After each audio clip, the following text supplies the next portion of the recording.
I talk about emulation and the importance of old games a lot on this channel, simply as a matter of personal principle.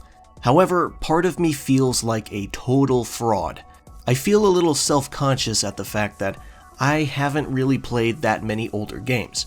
When I was a kid, it's not like my parents showered me in new games every other week. I was lucky to be able to get a rental once, maybe twice a month, and a few purchased games throughout the year. Back then, that was enough for me, and I was focused enough to spend days, sometimes weeks, on games that you could beat in a single sitting. 9-year-old me could absolutely kick adult me's ass at some games, without question. Besides our PC, which my dad occasionally played MechWarrior on, the first console I remember we ever had in our home was actually the Super NES. I played the original NES a couple times at a relative's house, but for all intents and purposes, that whole generation just barely passed me by, as I was born just a little too late for it. Time marched on, and after the SNES, I got a PlayStation, then a PlayStation 2. Throughout those specific generations of consoles, I was basically at the mercy of my parents when it came to getting new games, meaning my libraries for them were not particularly big. I didn't start buying games for myself until the 7th generation of consoles, which was the PS3, Xbox 360, and Wii era. Because of this, I feel like I missed out on a lot. I feel like I have some big blind spots within the older eras that passed me by. I've decided it was time to embark on a journey through video game history. I wanted to go back to the NES and Master System days and slowly work my way up, generation by generation, including handhelds, playing games I wasn't able to before. But I didn't just want to do it for the sake of doing it, because I knew if I tried that, I would get my attention taken away by other things like Always, and this whole thing would just stagnate again and again and again. So I decided that if I wanted to make myself commit to this, I would need to turn this mission into a video, or a series of videos. As you can see, this is only covering part of that first generation I wish to cover. The first generation of what I hope will be several. I do not have any sort of deadline for this journey. All I plan on doing is going generation by generation, starting with the Nintendo Entertainment System and Sega Master System era, and ending on the PS2, Xbox, and GameCube era. I'm going to stay focused on the consoles of the big three of the period, Nintendo, Sega, and Sony, but I am considering touching on platforms like the PC Engine. And as I mentioned, I will also be doing handhelds, meaning this entire thing could take months, maybe even years to finish, and I do not plan on the 40 games in this video to be the only games for the NES and Master System that I play. I will be playing more after this. So, what are the rules for this adventure through time? How do I pick the games I'm playing? Do I intend to finish every single one? Well, let's go over those things. First, how I select the games. It's honestly pretty simple. I look over a list of all games for the respective platform and avoid games that I've already played, and pick games that I've either very briefly touched, or heard of but never touched, or never heard of at all.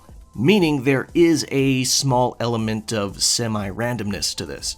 Some games I've never seen in action before, so I don't even know what genre they are. And because of this, there's a chance I'll come across a game I just do not enjoy at all. Just an abject stinker. And this leads me to the next rule, playtime. The only hard and fast rule that I have regarding this is that every game will be played for a minimum of 30 minutes. That's all.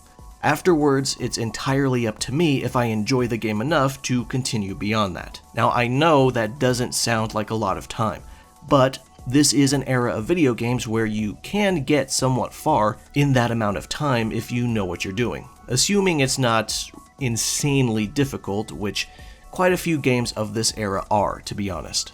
On top of that, the goal of this journey is not completion of every single game. It's to play enough that I at least get an impression of the game. And there's a few reasons for this. The most important one is that this mission is not supposed to be a miserable challenge to endure. I am not trying to punish myself. This is supposed to be fun, and forcing my way through a game I'm not particularly enjoying is obviously not fun. And the second reason is, if you have forced yourself to complete a game you don't enjoy before, then you know how much faster it burns you out. This is a long-term journey that'll take months, if not years. I plan on playing hundreds of games throughout gaming history, and the last thing I need is to be burned out in the first wave of games. So if I play a game for 30 minutes and hate it, I'm stopping there. Anyone who's ever sat themselves down to push through a backlog of games will tell you that dropping games you're not enjoying will take a ton of pressure off your shoulders. And I'm going into this with that mindset. Furthermore, I still have other projects I want to make, as well as new current day games to play and real life obligations to attend to, so I can't let this journey eat up all of my time. I am only one person with a pretty normal life and a finite amount of time in the day. Now the next question is, how many games will I play per generation? Well, that's going to vary a bit. Some consoles are known to have a stronger library than others, and I want to give them more opportunities to shine. But I also don't want to skimp out on any particular generation. I think you can reasonably expect me to do at least 30 games per platform, but I want to aim for more. Maybe 40, 50, perhaps even 60.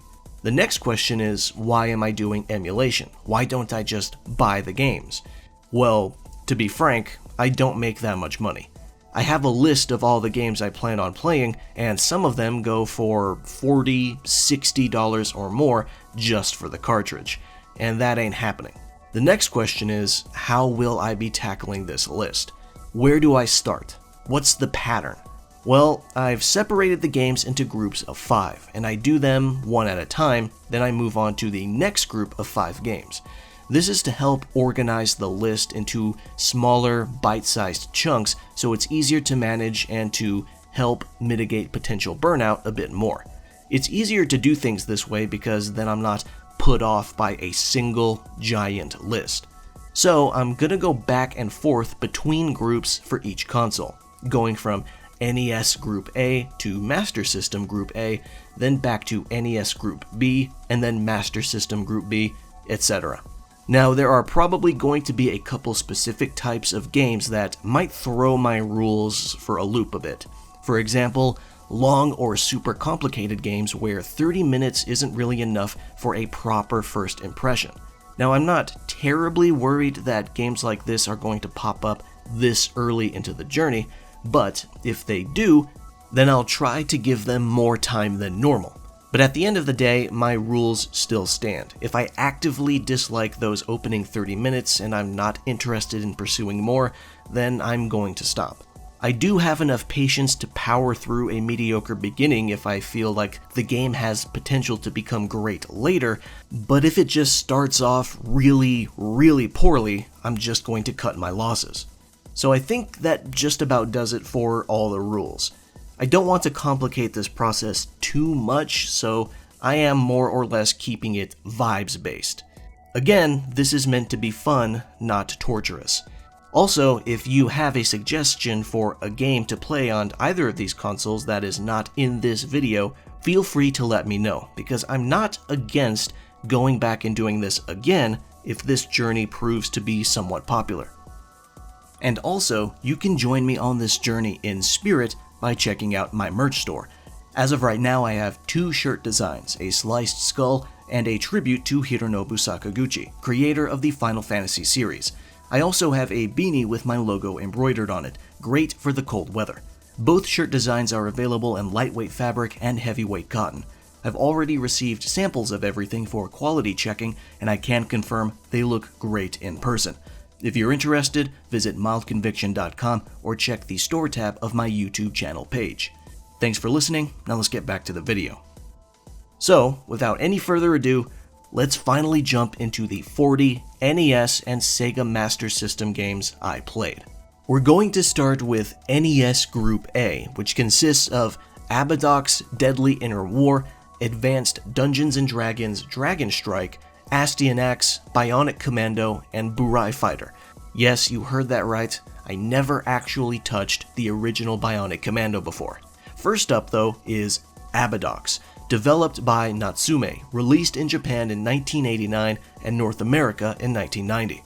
It's a scrolling shooter that takes place in the far future where the titular planet is being devoured by a giant, grotesque alien lifeform.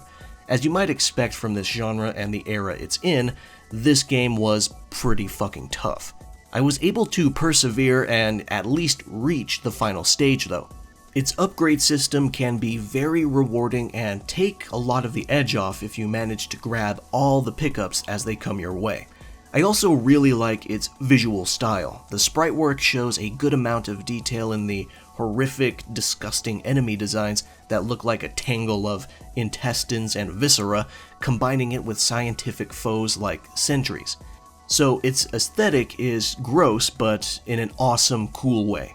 I wouldn't say it's a particularly impressive game overall, and the challenge might be a lot at times, but gameplay-wise, you could do a lot worse, and it's definitely got a cool look going for it. Next is Advanced Dungeons & Dragons Dragon Strike, developed by Westwood Associates and released in 1992. The original PC version of the game was a first-person flight combat simulator, but the NES version is more or less a scrolling shooter with vaguely flight sim-esque controls, because by pressing up and down on the D-pad, you change your elevation, which does matter depending on what you're doing. Regarding gameplay, well, Abadox was challenging, but this is almost migraine-inducing for me. I'm not afraid to admit I abused save states, and I'm likely going to do it again for a lot of games in this era, but it still did not help me all that much in this game. I only made it to the 4th stage. The first 10 minutes or so were just spent getting used to the controls while I was getting eviscerated from enemies in all directions. I eventually got it down and things went a bit smoother, but still, I can only imagine how much rage this game squeezed out of unsuspecting kids before they gave up and played something else that was, well, more fun. If you want to try this one, it definitely requires either a ton of patience or a masochist spirit. After that is Astyanax, a side-scrolling fantasy action game, developed by ICOM and released in 1989 in Japan and 1990 in North America. I know some people have a fondness for this game, but man, there's a lot here that just mechanically doesn't hold up. The inventory is weird, hit detection and collision detection is downright awful sometimes. Sometimes they work with you and you can attack an enemy slightly beyond your range, but sometimes it works against you when you're trying to deal with a moving enemy, and it feels like their body hitboxes extend an extra 20% forward. Combat can be a pain because of this until you learn to use magic efficiently. Then it becomes a bit more bearable, but still not all that enjoyable. I made it all the way to the marshy level within my 30 minutes, and that place was fucking terrible to go through, just an absolute headache. The game's got an alright aesthetic and a stupid but kind of endearing story, but otherwise I don't think it holds up. The next game is Bionic Commando, developed by Capcom and released in 1988. This one's a classic and one of the few that passed me by, so I had some pretty high expectations for this one, and for the most part, I'd say they were met. It took a while to get used to an action platformer where the grapple hook replaced jumping entirely, but I eventually got the hang of it. It really is a fun little gimmick once you understand how you're supposed to play, and I can see how kids were enamored with it back in the day. It must have felt fairly alien, but really cool at the same time. Like most NES games, this one was challenging, but unlike the last couple games I played, Bionic Commando actually felt pretty reasonable. It had some good level design to enable the use of the swinging, and the combat is pretty satisfying. It's finally clear to me now how this title rose to be one of the cream of the crop for the NES. Our last game for the group is Burai Fighter, developed by Japanese studio KID and released in 1990. This is another side-scrolling shoot-'em-up, but unlike some of its contemporaries, you can actually fire in all 4 cardinal directions. This game surprised me quite a bit because I went in knowing nothing about it, but I ended up having more fun than I thought I would. Its upgrade system is very rewarding, and the game boasts some nice sprite work and solid replayability. It's another challenging title as you would expect, but I didn't really start to pull my hair out until the final stage, where enemy placement got really merciless, and the boss has possibly the most annoying weak point placement I've ever had to deal with in a shoot-'em-up before. Either way, I walked away from this one quite pleased. I felt like this is one of those games that deserves to be talked about a bit more. And with that, NES Group A is finished. If I had to pick a favorite, it would, of course, be Bionic Commando, with Burai Fighter in a close second. Now we move on to Master System Group A, which consists of Aerial Assault, Aleste, Alien Storm, Captain Silver, and Chuck Rock. I've heard of Aleste and Alien Storm before and seen gameplay of them, but I still haven't touched them for myself. The others are completely new to me. First is Aerial Assault, developed by Sanritsu and released in 1990. It's yet another shoot-'em-up, this time with more of a current-day military aesthetic, though with some exaggerations here and there. To be upfront, the game was pretty fun. It has multiple difficulty levels, and I did pick easy because I wanted to err on the side of caution, and thankfully it wasn't that hard, so I probably could have gone higher. Outside of a couple specific parts and bosses, it was not as headache-inducing as some of its genre peers at the time. The game is also quite good looking, especially the stage backgrounds and especially Stage 2, which takes place during a sunset, but as the level progresses, it transitions to a nighttime thunderstorm, and it's actually quite impressive. If there's one annoyance that comes to mind the fastest, it's the weird upgrade system. There's several different types of weapons and bombs, but among all of them put together, only about 2 or 3 main weapon types are all that good. The rest kinda sucked and honestly weren't even preferable over the normal gun that you start with.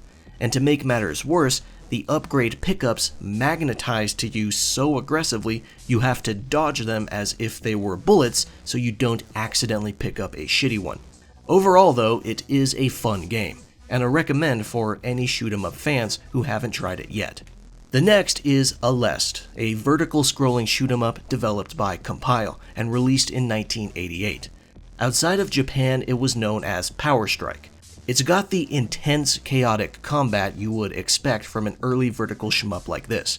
The sprite work is impressive, there's a lot of detail in the stages and enemy designs, but the main attraction here is the game's weapon system. Aleste boasts 8 different weapons for you to use, and they all have their strengths and weaknesses.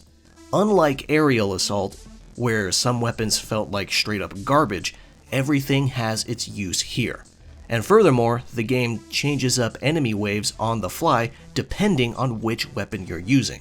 Because your weapons can be so strong, the game can become kinda sorta easy. But God help you if you die and have to start from scratch again, because that will be a trial, especially in the later stages. In fact, it can get so busy, the game will inevitably experience a lot of slowdown to handle the load. Now, some purists might be annoyed at that, but normal people will probably find it a blessing in disguise. This was a fun game, and I think more people should discuss it as a must-have for the Master System. Following this is Alien Storm, a multi-genre game developed by Sega and released in 1990 for the arcades, then for home consoles in 1991. This game was interesting. When I say it's multi-genre, I mean it. It has a combination of beat-em-up levels, shoot-em-up levels, and first-person shooting levels. Individually, they're all quite short, but usually one full stage requires cycling through at least 2 of them. I actually quite like the shoot-em-up and first-person levels, but man, I cannot say I liked the beat-em-up levels all that much, and it's kinda hard to explain why. It's probably just a personal taste thing because I never really gelled with 2D beat-em-ups all that much in the first place. That said, I don't think those levels are necessarily bad, and for what it's worth, the controls are very simple and easy to understand. And visually, the game looks pretty good, but of course nowhere close to its arcade counterpart. I can see how someone used to the arcade or Genesis versions would be really disappointed with the Master System's iteration of it, but all things considered, it could have been worse. After that, we have Captain Silver, a side-scrolling hack-and-slash platformer developed by, I think, a company named Jordan Information Service, but published by Data East, and released in 1987 for arcades, 1988 for the Master System in Japan, and 1989 for North America. This title was actually quite the pleasant surprise for me. Even though I knew nothing of it going in, I walked away mostly satisfied. Captain Silver is a straightforward game with pleasant art and distinctive sprites, and a nice little pirate-flavored tune playing in the background.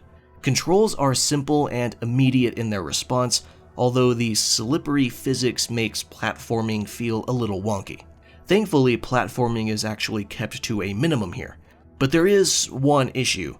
Apparently, the North American version of the game is missing a few of the harder levels, which explains why the game was not only much easier than I expected, but also much shorter. A cursory search shows that the European version of the game has levels that are quite interesting, but also might be obnoxiously hard, so the exclusions might be a blessing in disguise for some. Overall though, as short as it was, I did not hate the American version, but I can see why the European one is a much more complete package. Our last game for this group is Chuck Rock, a side-scrolling platformer developed by Core Design and released in 1991 for the Amiga and Atari ST before being ported to various other platforms, including the Master System in 1992. This is a very simple and no-nonsense platformer that's focused mostly on the platforming itself and slightly less on dispatching any enemies. It's easy to learn, but not completely without its moments of medium challenge. It's a solid little romp through prehistoric times, but there's a couple glaring issues with the Master System version of the game, and they are the lack of backgrounds and the total lack of music beyond the main menu. Seriously. Outside of sound effects, the game is in total silence while you're playing it, and when you combine that with the black void behind all the action, it makes for a weirdly dull experience. I've seen footage of the Genesis version of the game, and I'm thinking I probably should have saved my Chuck Rock experience for that instead. Gameplay-wise, it is still pretty good, but the technical shortcomings of the Master System really cripple the art side of this platformer. And that concludes Master System Group A.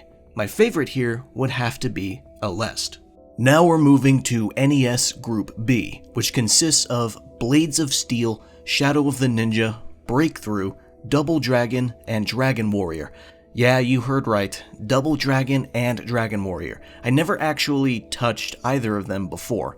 Dragon Warrior in particular is a small spot of shame for me because I'm such a Final Fantasy fan. It does kind of pain me to have little experience with its former rival franchise. So I decided it's time to remedy that.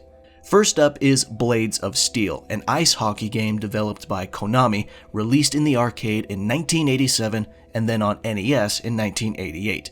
I'll admit right off the bat I actually did not know this was a hockey game. I'm so used to seeing official branding nowadays, I totally forgot that older sports games didn't always have player or league names in the title. But this game ended up being really fun. The controls are extremely simple and easy to learn, and the game is very responsive and reliable, and there's more than just gliding down the rink to smash the puck into the net. There's a penalty shot mechanic, a shootout mechanic, and even a fist fight mechanic.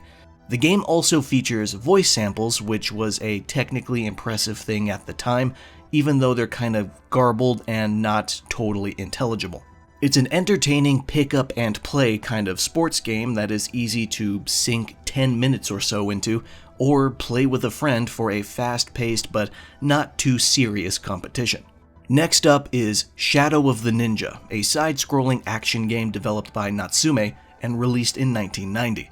The platforming is straightforward and interactions with your environment are made more interesting by being able to hold onto ledges and attack from them, and the weapon switching mechanic is nice, allowing you to switch between a katana, shuriken, and kusarigama, each with their own uses. The kusarigama, for instance, has long range and can be used to attack upwards and diagonally, but it's totally useless at close range, so if you're not careful, you could find yourself in a situation where you can't damage an enemy. As you might expect, the game is also pretty damn tough at times, especially when you consider the game doesn't have any lives, only continues, so you better make sure you survive long enough to find a recovery item. Visually, the game looks great, and the level design has you jumping, climbing, and fighting frequently, so you're always doing something. And the music is nice too. I know some people might find this game to be a weaker Ninja Gaiden, but I think that still kind of undersells it. If you like retro action platformers, it is absolutely worth playing. After that is Breakthrough, a side-scrolling action game where you control an armored car, published by Data East in 1987. This one was kind of a mixed bag for me. It took me a bit to get used to the car's strange feeling jump, which is surprisingly floaty, but that floatiness ended up coming in handy a lot because it helped the car clear a ton of obstacles when going at full speed. If you have good reflexes, you can probably get through almost the entire game without actually killing any enemies. It's not a super challenging game, and with only 5 stages, it's actually really short if you prove to be decent at it, but it's got some moments of really high difficulty because enemy bullets can sometimes be difficult to see, and if you insist on staying at max speed, sometimes obstacles appear too quickly for you to reasonably react. It's an alright game for the early NES timeframe, and I do like the music, but really nothing about it stands out all that much. Following that is Double Dragon, a beat-em-up developed by Technos Japan and released in arcades in 1987 and the NES in 1988. As one of the handful of classics I never got around to until now, I did have somewhat high expectations of this one, but I walked away with them feeling mostly met. I can definitely see why this game was able to persevere, even in the face of other successful beat-em-ups. Double Dragon has easy-to-learn, tough-to-master gameplay that feels very rewarding, and that's not to say it's easy. The most interesting mechanic is how you gain access to more moves over time as you play. So the game gradually gets deeper and more options open up to you. Though as always with these NES games, Double Dragon can be tough. The graphics look solid even in spite of the sacrifices made from the arcade version to port it over to the console, and unlike some other titles I've played so far, the collision detection does not feel so janky. Kicks are especially reliable. Sadly, 2-player co-op doesn't truly exist in this port due to technical limitations, so if you want to play with a friend, your choices are alternating play like Super Mario or a versus mode. Regardless of all these changes needed to get the game running on the NES, it still manages to hold up fairly well. Our last game of the group is Dragon Warrior, also known as Dragon Quest, developed by Chunsoft and published by Enix. It released in Japan in 1986 and then North America in 1989. Right off the bat, I can absolutely see why and how this game inspired the creation of Final Fantasy, and basically the entire Japanese RPG subgenre as we know it. I can only imagine how much of a marvel the game seemed like back in 1986. But in 2024, it definitely hasn't aged perfectly. I can't hold it against the game too harshly with all of the context, but with my modern sensibilities in mind, it isn't fun to grind 2 or 3 levels, move to the next town, grind another 2 or 3, move to the next, all while dealing with rather sticky controls. The enemy designs are obviously fantastic as you'd expect from the legendary Akira Toriyama, and the music is great too, so the production value of the game continues to impress. It's solely the gameplay experience that hasn't aged that well. Still though, I see the charm, and I see how a young, impressionable game lover of the late 80s would be enthralled by it. This finishes NES Group B, and if I had to pick a favorite, I would say it's actually probably Shadow of the Ninja, with Blades of Steel in second. Let's move on to Master System Group B, which consists of Cyborg Hunter, Dragon Crystal, Dynamite Ducks, Fantasy Zone, and Forgotten Worlds. These games are all totally new to me. I've heard of Dynamite Ducks and Fantasy Zone, but I still have yet to touch them. So let's remedy that. First up is Cyborg Hunter, an action game developed by Sega and released in Japan in 1988 and North America in 1989. This game was pretty interesting. There's a lot going on screen, with 3 different panels to keep an eye on, but they each serve a purpose. The bottom panel is the actual gameplay and where you'll be looking at the most. But the upper left is a sort of simulated first-person view that can show what's past the edge of the screen. And then there's a real-time map in the upper right. It's a very involving game with all this information it throws at you at once. But if you're into it, it's pretty hard to put down. It's more forgiving than other games of this generation, which could be a good or bad thing depending on who you are, and the variety in the level design leaves a lot to be desired. But overall, I think it's a respectable title that gives the experience you mostly want it to give. Our second game of the group is Dragon Crystal, an RPG developed by Sega and was actually first released on the Game Gear in 1990, and then on the Master System in 1991. This is another pretty interesting one. It's a turn-based RPG that moves in a way that still vaguely masquerades as real-time, but enemies only move after you move. And on top of that, it's completely randomized. You have to travel through 30 increasingly difficult floors with totally random layouts, enemy placements, and items. And if you die, it's back to the beginning. Basically, Dragon Crystal is actually an early roguelike. You can pick up weapons, armor, scrolls to perform magic with, and rings that do special things. Now I won't lie, this is a really tough game at first, especially when it's completely possible to get fucked over in the first floor of the dungeon by pure, ruthless RNG. And scrolls, potions, and rings have no description on them at all, so you have to learn what they do through trial and error. It can get harsh out here. If I have any criticism besides the learning curve, I'd say the magic and tile sets get pretty repetitive. But it's still a fascinating little game, and one I would recommend if you enjoy roguelikes.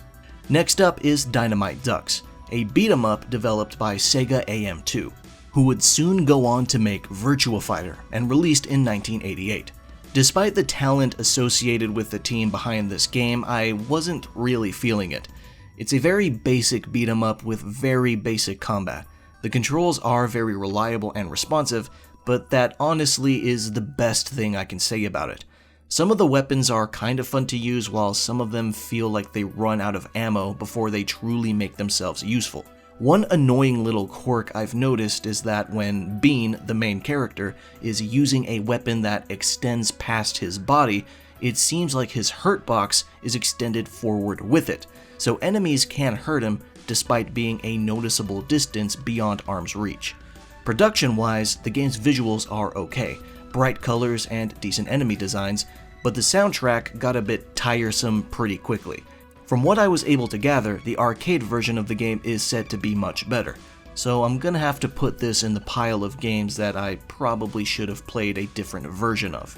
The fourth game of the group is Fantasy Zone, a horizontal scrolling shoot-'em-up developed by Sega and released in 1986. This game is a sight to behold. It pops with some super vibrant and colorful levels and enemies. The backgrounds are wild and show off various crazy shapes and figures. Artistically, this game leaves little wanting. As a shoot-'em-up, you're able to go to either left or right on the screen to destroy various enemy bases that spawn more foes, and after you've done that, you face the boss. The freedom provided by the game can cause some trouble because the upgrade system allows you to increase your speed by a drastic amount, but I've found that doing so can work against you because the game either can't keep up with your speed or enemies spawn and graze against you before you can move away because you're covering so much space with the tap of a direction. Furthermore, this level of vibrancy in the background can sometimes make enemies or bullets hard to see. Fantasy Zone takes some getting used to visually and mechanically, but it is a very beautiful game and a very straightforward shoot-'em-up that I recommend trying if you're inexperienced with the genre. Our final game of the group is Forgotten Worlds, a horizontal scrolling shoot-'em-up developed by Capcom and released in arcades in 1988 and then the Master System in 1991. It's worth noting that the Master System version came out after the Genesis, Amiga, and Commodore 64 versions. This game was another interesting one because of how it tried to translate its arcade controls over to the console. The arcade version had a rotating joystick to aim your weapons, but the Master System version automatically enables auto-fire and basically has you use one button to turn clockwise and another button to turn counterclockwise. It is an acceptable but imperfect solution that takes a lot of time to get used to. In fact, it might even put some people off the game completely. Beyond that though, it is still a competent and of course tough shooter.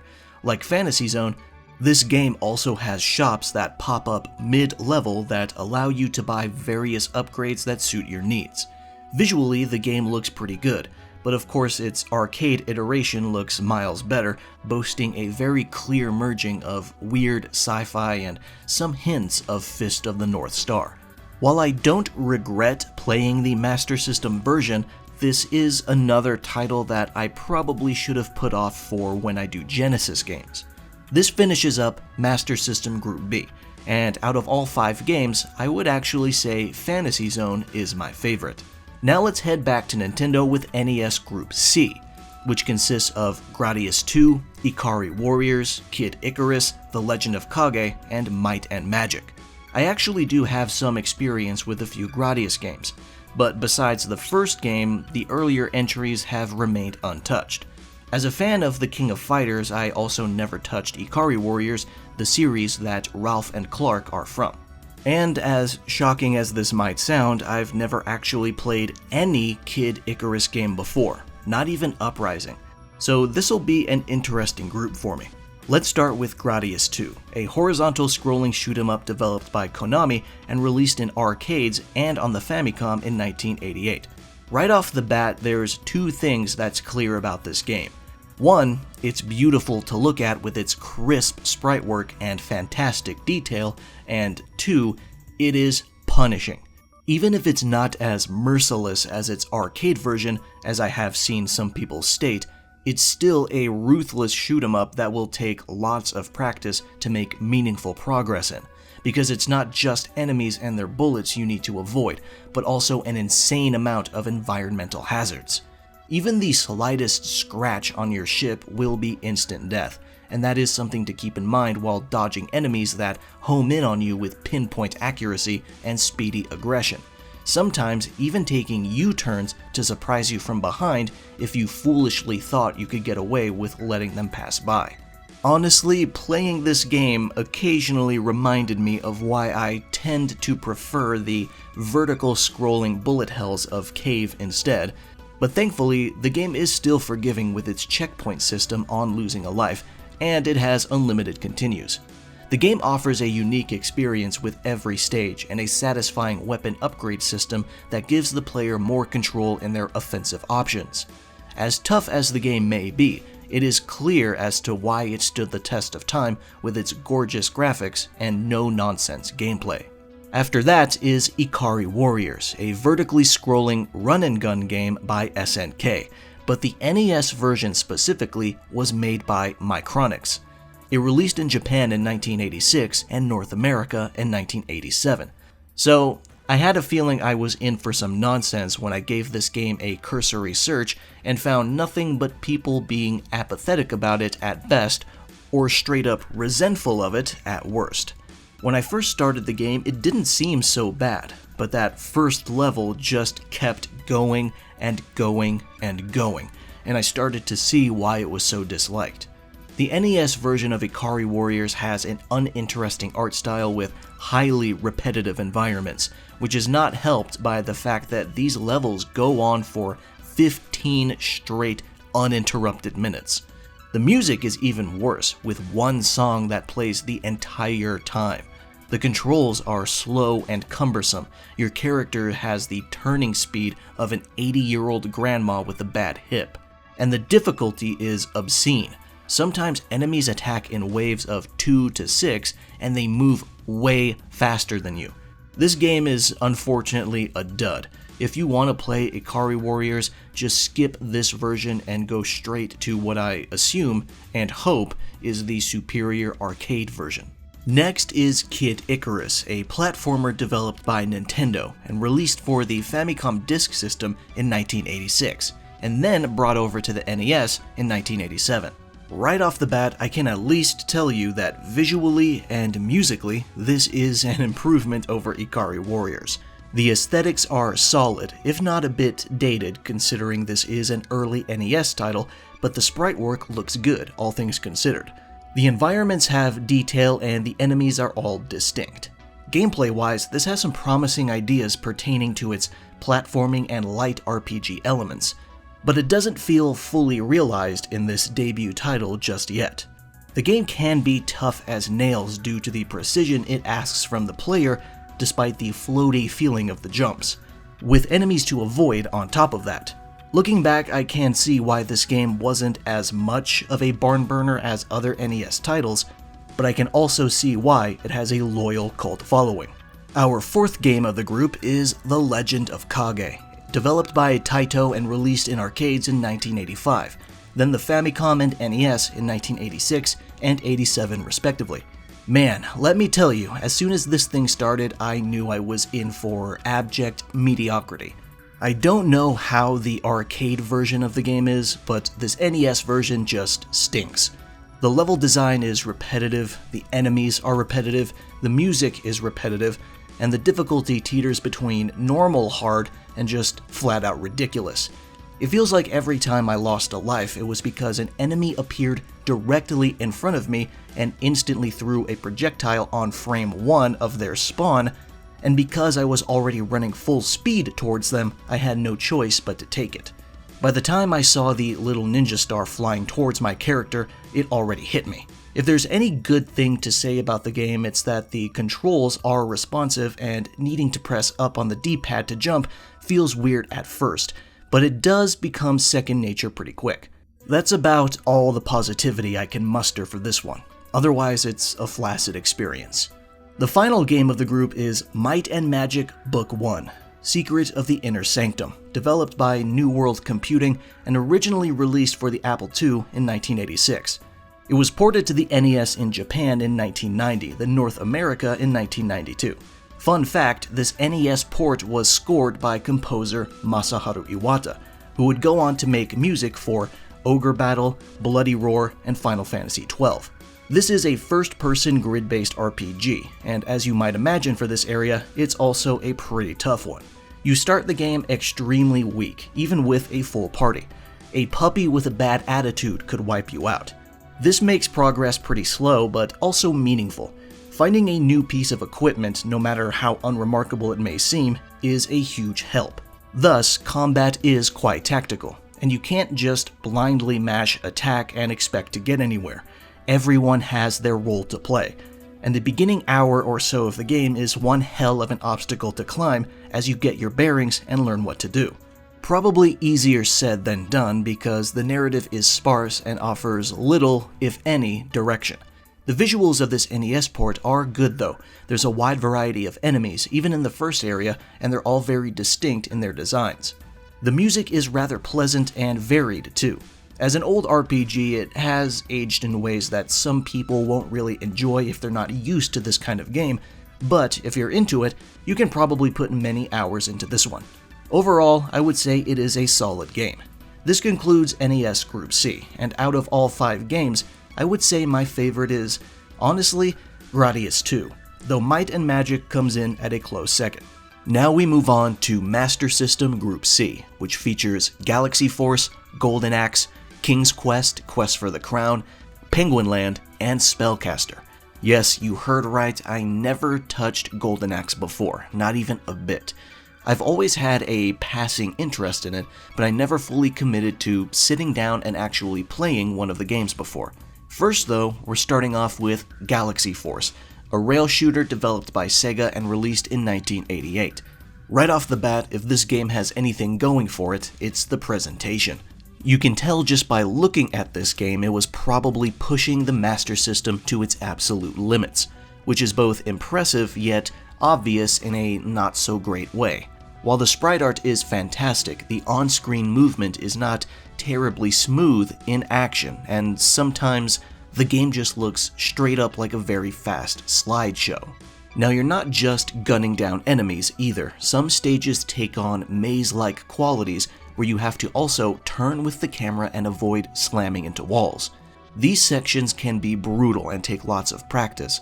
It's where the visuals really put the console's capabilities to the test with its depth and colors. And it's where the controls feel more like a simulator than your typical rail shooter. The game's greatest weakness though is how short it is. There's only 4 stages, each with 2 brief sections. The game is very technically impressive for its time and the gameplay is there, but it won't keep you busy for very long. Next up is Golden Axe, developed by Sega and released for the arcades and Genesis in 1989 and then ported to the Master System in 1990. With that information alone, you can probably already tell that this is yet another case of a Master System version that pales in comparison to its arcade and Genesis counterparts. And you would be right. The graphics are pretty good, but the sound, not so much. Gameplay-wise, the biggest difference here is that there's only one playable character, Axe Battler, compared to the usual 3. But you do get to choose which of the 3 types of magic spells you can use. There's also no 2-player mode, which I'm sure many would say is the game's main selling point for its other versions. Movement in this version also feels pretty stiff. Right off the bat, I would get into a fight with multiple enemies at once, and after hitting one, I could have sworn I was being quick enough to turn around in time to attack the other. But your attack animation has such a punishingly sluggish recovery time, or maybe the game just doesn't read directional inputs very fast. So, as expected, yeah, I definitely should have held off for the Genesis version of this one. That being said, I can at least see how some people would still enjoy this version of the game. It may be stripped down, but it still has the same fundamentals. After that is King's Quest: Quest for the Crown, developed by Sierra, and released in 1984 for the IBM PC Junior, and then ported over to the Master System in 1989. Sierra was already quite known for their adventure games by this time, so if you're familiar with them, then you already know what to expect. Walking around, examining things, interacting with whatever even looks interactable, and basically groping around the game for the appropriate sequence of events that leads to progress. The graphics for the Master System version of the game look vastly improved over its 5-year-old PC counterpart, though the sound effects leave a lot to be desired, meaning they barely exist, and the only music you'll ever hear is brief tunes every now and again. Controls are very simple, and the console's 2-button format actually works really well. I didn't fumble around trying to select the right commands I wanted to select. The big problem here is that, like with almost all other adventure games, replay value is basically non-existent. You start the game up, slowly inch your way to progress, which never changes in sequence, and then you eventually finish. If you're already into traditional adventure games and haven't tried King's Quest yet, then it is worth a shot, if only to experience how things were back then. Otherwise, I can't say it does anything particularly special that has stood the test of time. Next is Penguin Land, a puzzle platforming game developed by Sega and released in 1987. Don't let the adorable aesthetic fool you.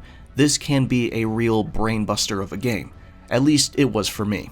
I have almost zero experience with puzzle platformers, so this game was not a walk in the park. But that's not necessarily a bad thing. Behind its simple and cute exterior and somewhat catchy jingle that rings on forever, there's a really clever game here that requires you to not only learn the ins and outs of what's a good move and a bad move, but also to think several steps ahead to ensure that you don't end up putting yourself in an unwinnable situation, which is very easy to do here. While you control this penguin, Overbite, through a shockingly high number of icy mazes, you have to essentially escort an egg with you, and that's easier said than done. You can only clear tiles that are diagonally below you, and you can only push the egg aside when there's room for you as well. Otherwise, it'll just break. On top of all that, there's hazards and enemy bears to avoid.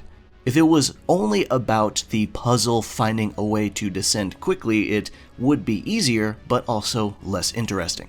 Our final game for this group is Spellcaster, an action-adventure game developed by Sega and released in Japan in 1988 and North America in 1989. This was a pleasant surprise. Before starting this game, I knew literally nothing of it. I haven't heard of it before adding it to my list for this video, and I've never seen gameplay. So you can imagine my surprise when it turned out to be practically 2 games in one. I called it an action-adventure game, and that's more true than I would have expected. Basically, the adventure part is a traditional adventure experience where you talk to people, examine the environment, and use items you discovered. And then, in the action part, you're playing a platformer, and a pretty fun one with reliable controls. What's more is that both parts of this game are kept in short and sweet bite-sized sequences as you regularly switch between the types of gameplay. It keeps the pace very brisk. Bosses are really interesting too, and feature neat designs and unique fights. The music and sound effects are also pretty decent and boast a good enough variety to help the experience. I'm surprised I've never seen or heard anyone talk about this game before. In the time I've had with it, it left quite an impression, and I think it should be included in the discussion of best Master System titles. And with that, Master System Group C is done, and I would say my favorite among these 5 is definitely Spellcaster. Now it's time for NES Group D, featuring Ninja Gaiden, Power Blade, Star Soldier, Ultima 3, Exodus, and Wario's Woods. So this is where I cheat a little bit. I have actually played Ninja Gaiden, but it was very brief and a long time ago. I barely remember any of it, so I'm using this video as an excuse to go back and try it again. And since it's our first game here, let's just go ahead and start with it. Ninja Gaiden is an action platforming game developed by Tecmo and released in Japan in 1988, then North America in 1989. Once I started this game, those hazy memories actually did come back to me. It's quickly apparent why this game stood the test of time. It does get crazy difficult with its tricky jumps and absolutely cruel and fucked up enemy placements, yes. But above all else, it's also just a responsive and fast action platformer. You do get to pick up a variety of ninjutsu powers and weapons as you make your way through a level. But honestly, I think the main draw here is really just blasting forward with only your sword and your reflexes. Furthermore, the music is quite varied and fun to listen to, and the visuals aren't all that bad either, with several types of environments, a healthy variety of enemies and bosses, and a nice color palette. Even the story is actually quite effectively told through the game's super brief pixel cutscenes. Going back and trying this game once again just reaffirmed its status as one of the best titles on the NES, even if it can make you want to pull your hair out sometimes. Our second game of the group is Power Blade, another action platformer developed by Natsume and released in Japan as Power Blazer in 1990, then in America as Power Blade in 1991. This is an interesting title because the American version of the game is apparently very different from the Japanese version, almost a remake in a way, featuring changed levels, improved controls, and a redesign of the main character to look like Arnold Schwarzenegger. It doesn't take long to figure out that Power Blade is definitely the type of game that wears its inspirations on its sleeve. Within 2 minutes of starting, you can notice a little bit of Ninja Gaiden, a pinch of Castlevania, but mostly a lot of Mega Man. But the most important detail is not letting those inspirations go to waste on a bad experience, and fortunately, the game is anything but. It's got a cool futuristic setting with cool enemy designs and environmental aesthetics. The controls feel responsive and reliable overall. Jumps feel a tiny bit stiff, but nothing you can't get used to after playing for a bit. Probably the biggest aspect of Mega Man that it borrows, however, is the stage select. So if one level proves to be an annoyance, you can do a different one and tackle that first one again later. This is a solid action platformer, and while it looks and feels like a mishmash of other games, that doesn't mean it's a poor experience. If you enjoy Mega Man, Ninja Gaiden, or any other comparable games, then you should try this one too. Next up is Star Soldier, a shoot-'em-up game developed by Hudson Soft and released in Japan in 1986 and North America in 1989, a whopping 3 years later for some reason. To no one's surprise, another NES-era shoot-'em-up is hard as shit, and man, does Star Soldier do every cheap trick in the shmup book to screw you over. Enemies are insanely fast and zoom out of places from the sides and bottom of the screen with such aggression that the only way to avoid them is either luck or prior knowledge. Enemy bullets are sometimes difficult to see against the background, and there's a very frustrating environmental mechanic where your ship goes behind or stays in front of a piece of the stage alternatingly, which seems interesting at first until it completely screws you out of grabbing a power-up. On top of that, the game's visuals and sound are quite repetitive and show little variety as the stages go by. All that said, there is still something here for people who love shoot-'em-ups and want to play them all. If you're a hardcore fan of the genre, I would say this is still worth checking out. It's just that the game really doesn't do much to stand up to its superior contemporaries of this era. The fourth game of the group is Ultima 3 Exodus, developed by Origin Systems and originally released for the Apple II computer in 1983. The NES version came out in 1987, and it's basically a remake. It features modified graphics, a new soundtrack, major gameplay changes, way more dialogue, different menus, and brand new endgame content. Exodus is very clearly a love it or hate it game, especially 40 years after its initial release. It offers a lot of freedom in both activity and character building, but the combat is slow and tedious. It tries to emulate tactical RPGs in a way, but it's really unnecessary. And for some reason, canceling an accidental command selection forfeits a party member's turn entirely. Battles are so drawn out and made worse by the fact that this is the kind of game where you're expected to grind for hours before making any real progress. The graphics and sound are also lackluster compared to other RPGs of the time, especially Final Fantasy and Dragon Quest, two franchises inspired by Ultima and Wizardry. All that said, I still wouldn't call this game irredeemably bad or anything, but it is absolutely an acquired taste. Our final game of the group is Wario's Woods, a puzzle game developed by Nintendo and released in 1994 in both Japan and North America for both the NES and SNES. I chose the NES version because it has the very interesting position of being the final first-party Nintendo title released in North America for the console, making it the NES's swan song. On paper, Wario's Woods seems like a normal Match 3 style puzzle game, where the goal is to match at least 2 monsters with 1 bomb in order to clear them from the screen. But the big twist here is that you're not controlling any pieces. Instead, you're controlling Toad, who physically climbs around the game space to catch and move monsters and bombs to create a Match 3 line.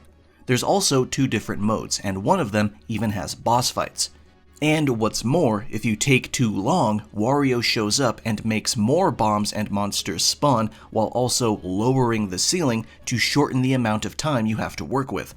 It's a simple game and concept, but with its own interesting mechanics and reliable controls that make it worth playing if you enjoy puzzle games of a similar nature. And on top of that, as a first-party Nintendo title, it has pleasant visuals and music to boot. It's not an iconic Wario title by any stretch of the imagination, but it is a solid game overall. This concludes NES Group D. To no one's surprise, I would have to say Ninja Gaiden was my favorite among the 5, but Power Blade is a close second. Now we move on to Master System Group D, which consists of Phantasy Star, R-Type, Shinobi, Golden Axe Warrior, and Wonder Boy. This is a group of heavy hitters, and it may shock you to know that I've actually never played any entry of the Phantasy Star or Wonder Boy series. I have touched later installments of R-Type and Shinobi, but not the earlier games. So this group will be interesting.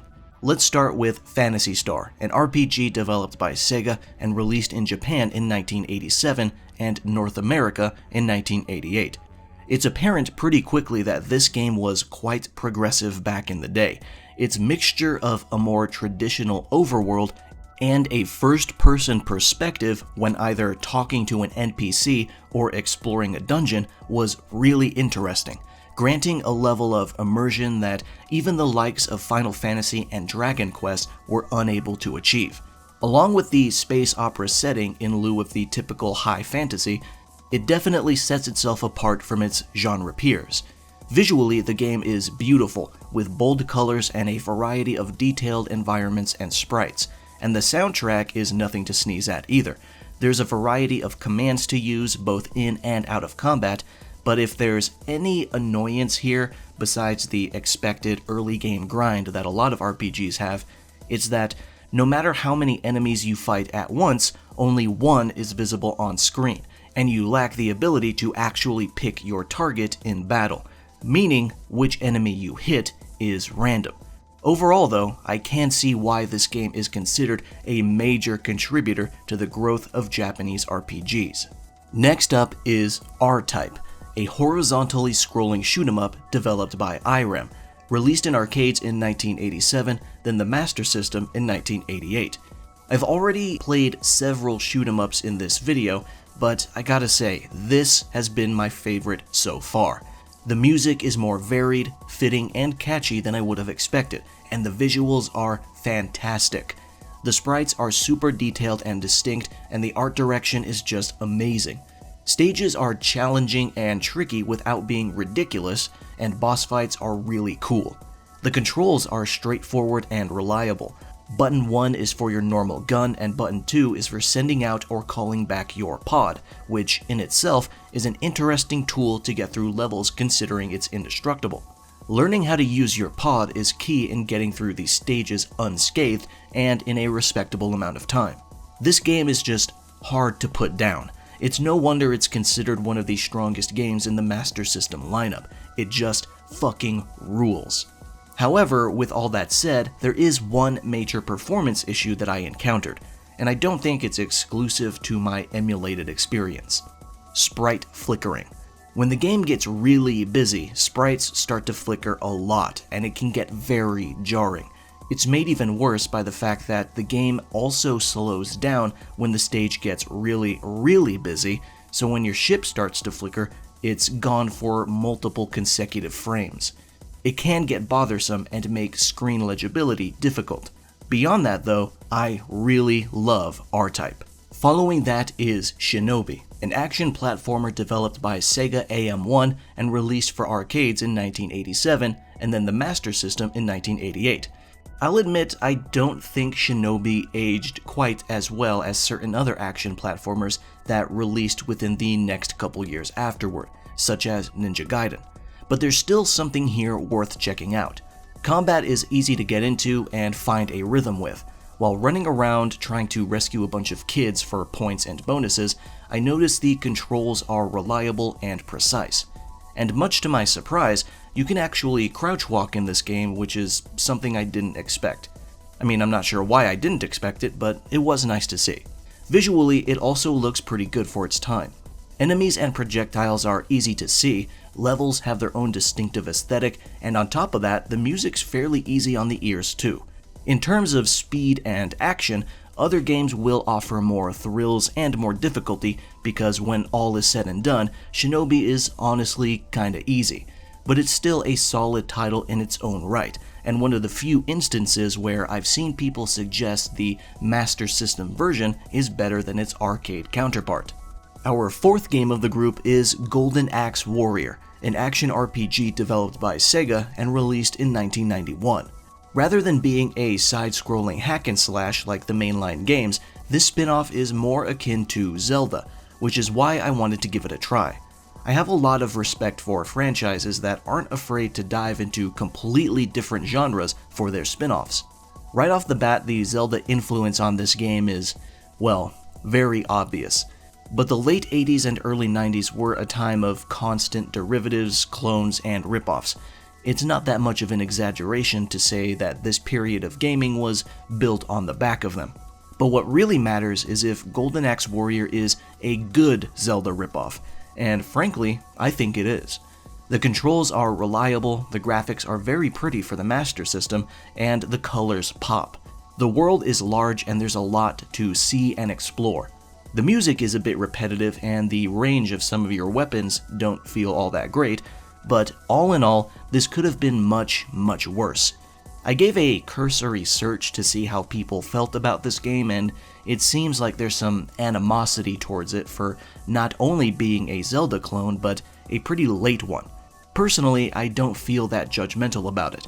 I think, for all intents and purposes, that this is just a solid game, clone or not. And really, that's all I care about.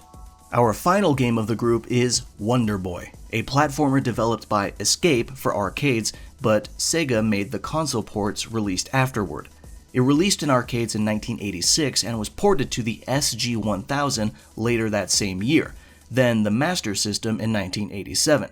This game is a true blue platformer, meaning that you are only going in one direction at fairly high speeds, timing jumps and attacks in order to prevent an immediate end. It's simple, it's fast, and it's fun.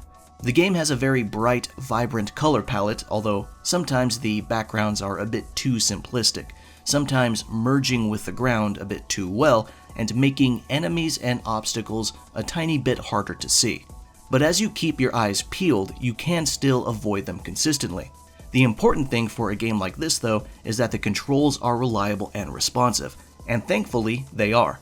There's power-ups to help you along the level too, like a throwing axe to dispose of enemies and hazards without needing to time a jump so strictly, or a skateboard to go even faster at the sacrifice of being able to do a full stop if you need to. It's a straightforward game that didn't really revolutionize platforming or anything, but it's well made for what it is and fun. This concludes Master System Group D. If I had to pick a favorite here, it's gonna be a no-brainer choice of R-Type, but Phantasy Star comes in at a close second. And with that, those were the first 40 games in what I hope to be an interactive adventure spanning hundreds more across multiple eras. It'll be a long journey, likely taking months, maybe even a couple years to complete, but I look forward to it all the same.